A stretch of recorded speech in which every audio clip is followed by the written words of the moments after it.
మన ముఖ్యమంత్రి గారు జగన్ గారు అధికారంలోకి వచ్చిన తర్వాత నుంచి ఈ 4 సంవత్సరాలు 4 నెలల్లో లబ్ధి పొందని కుటుంబమే లేదు.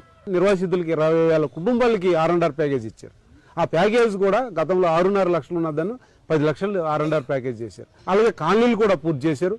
కోయిదా గ్రామంలో సుమారు పంచాయతీల పరిధిలో 7 విలేజెస్ ఉన్నాయి సార్. ఈ 4 గ్రామాలకి ఇంకా ఎటువంటి R&R గానీ హౌస్ స్ట్రక్చర్ గానీ ఏమి ఇవ్వలేదు. ఫస్ట్ 6 లక్షలు ఇస్తానన్నారు, తర్వాత 10 లక్షలు అని చెప్పారు. అవి కూడా ఇస్తారో ఇవ్వరో కూడా పూర్తిగా తెలియదు.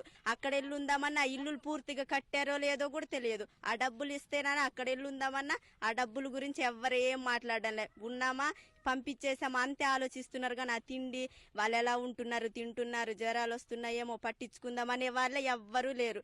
అందుకని ప్రజలు కూడా ఈరోజు చాలా సంతోషంగా ఉన్నారు. అండ్ ఎవరికైనా చూపించండి రా, వదిలేయకండి రా బాబు అని అలాగా కూర్చోబెట్టి చెప్పండి రా.